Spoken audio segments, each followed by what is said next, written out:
welcome to yet another edition of the Phil Taylor Jones Show. Today we come to you happy, jubilant, excited, renewed with a new hope that we're going to get maybe a Republican in the White House if things keep going well. I'm Phil Taylor Jones, your host, and let's take a look at things right now. Well, Donald had a good day yesterday. He took yet another state, and he came across some very interesting news that Mr. Raphael Cruz has now folded his tent and hopefully will not be seen again for a very long time to come. Yes, Raphael pooped out, and Slithery Clinton just plain pooped, probably when she heard the news that Donald is well on his way to clinching the Republican nomination, or so we hope. Yeah, with all of the progress that Donald has made, we can't get ourselves too much in a happy tone just yet. As was a very interesting line in Smokey and the Bandit, don't lose your head, son. We still got a lot of boogieing to do. We got to get past the Republican party itself, who has been very vocal about being against the Donald and trying to derail his progress to the White House.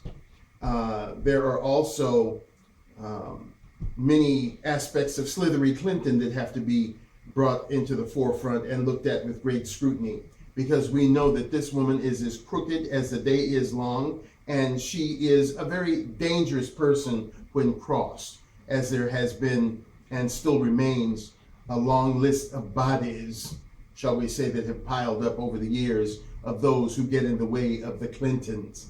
So let's just keep hoping that the Donald can remain ever vigilant in his progression to the White House, and let's hope that he can make it and indeed turn things around, because they indeed need to be turned around. Congratulations to you, Donald. We here at the Phil Taylor Jones Show are behind you all the way.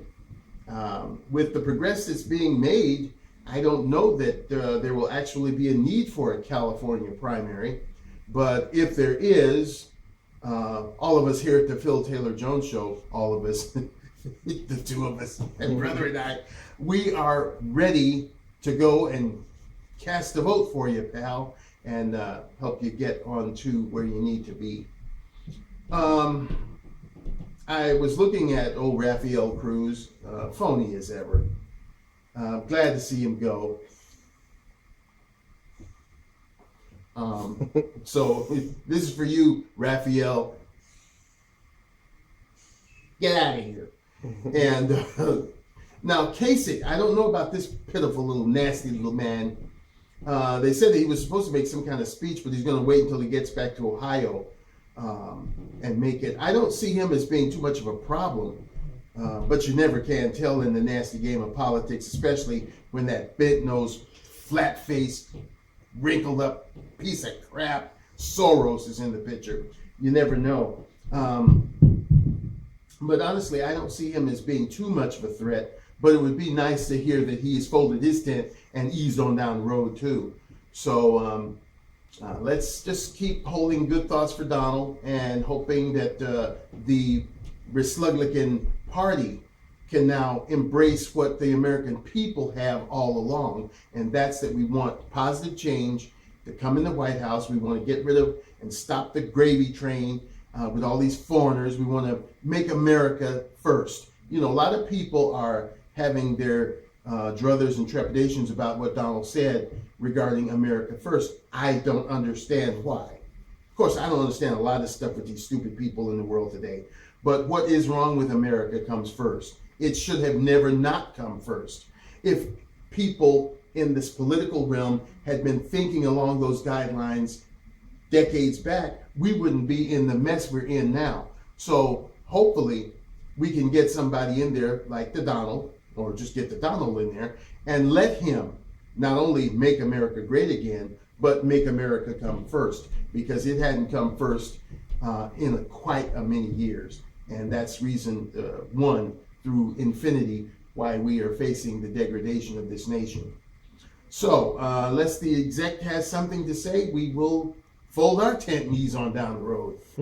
Well, I just want to be jovial about it too, and say that it's good that he has hardly any competition at all now, because it was about 50% votes for him, Cruz, and about 80 something for Trump, and about 8% for the lingering party. We know who that is, and he's not around anymore.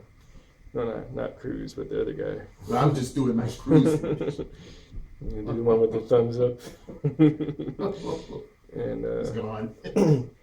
you know, it's just crazy how people think. You know, I was playing an online game, and I just happened to mention, you know, rest in peace, Ted Cruz. Not that he died or anything, but, you know, his campaign did. And some person private messages me, am I for Trump? And I said, yes. So a little while passes, and he private messages me back and says, I'm sorry, I can't be your friend. And I said, well, this is a, you know, I didn't know the guy from Adam. He's just a random person. Mm-hmm. So my reply to him was almost word for word verbatim. Don't fret your head about it. If you're that shallow, I don't need you as a friend. You know, if you're gonna base your friendship upon someone else's likes or dislikes for a presidential candidate, then that's a very shallow person, and I don't want to be bothered with someone like that in the first place. And then another person in that same area said HRC 2016, and I started to say some things. Say, don't you mean TDD 2016? What do you mean TDD? The doomsday device. Yeah. You know, she's going around killing people and having people killed and doing all this email scam and stealing from the White House. You really want that kind of person in there? But I usually don't discuss religion and politics online or anywhere unless it's family, you know, so I didn't say anything. It's not to start a fire. Try to keep a firestorm from starting. I don't like to raise my blood pressure for, you know, unnecessary people. But the way people go against someone just because they don't want certain people in the country and call them all kinds of things like racist and stuff. He never said, I hate Mexicans that are criminals, or I hate Muslims. He said he didn't want them here. It's a totally different thing between hating and not wanting someone there. It's a very different emotion, and it's not even an emotion, it's just a thought or a feeling, you know, to not want someone in your country when you know they're no good for it. And have people go against what's right for the country, like you said, wrong is the new right. It's just ridiculous, you know. Yeah. But it's good that he has a heck of a lot less competition besides the Republican Party going against him and trying to conspire against him. They really need to come on board and support the guy, because obviously the American people have spoken resoundingly, and they need to just, you know, stop the dumb crap and say, okay, we're going to get behind this man. This is the first time in a long time that we've had this kind of generation of enthusiasm for not only our party, but a candidate that could very well take the White House. And, you know, just stop the garbage. And enough Democrats. Yeah, there's too much of the Democratic Party that's been in control for many years. It's screwed up the country. And it's time to let a non-politician, well, I guess you might say, well, he's been there all this time now, I guess he can qualify as a politician. But at least originally he was not of this political muckety-muck that is the degradation of this nation. And I'm hoping that the guy will get in there and make everybody who has maligned him, who has ridiculed him, who has made fun of him, who has just said mean, nasty, horrible things about him, I hope he gets in there and does his thing and make them eat their words and choke on their own tongues. Because, you know, of all of this stuff they've been saying about the guy, like I said, give me something. What do you got? The best you got is Raphael Cruz or Slithery Clinton or this little nasty little man, Kasich. And who was that? Rudy Giuliani. Oh, what a putz. He's talking about, well, yeah, maybe Donald Trump should pick John Kasich for a VP. I said, what have you been smoking? I mean, come on, people. Ladies and gentlemen, John Kasich? Oh, please. I'd rather pick Scooby-Doo to be my running mate than that nasty little man. Anyway, once again, congratulations, Donald. Keep that train moving, pal. Keep it moving right on into the train station of 1600 Pennsylvania Avenue. And we'll be right on the train with you and helping you make America great by doing what we can here at the Phil Taylor Jones Show To all our wonderful supporters and friends out there, thank you very much for following us. For people who would like to become supporters, the little button is right over there, and you can click on that if you so desire, and we'll be happy about that. See, we're smiling. So if you want to do that, go ahead. Our Google Plus people, and narrowing it down even further, our Passions community.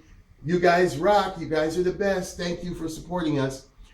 Take care, stay happy, and be as safe as you can in this crazy mixed up world. And we'll see you once more right here on the Phil Taylor Jones Show. Bye-bye now.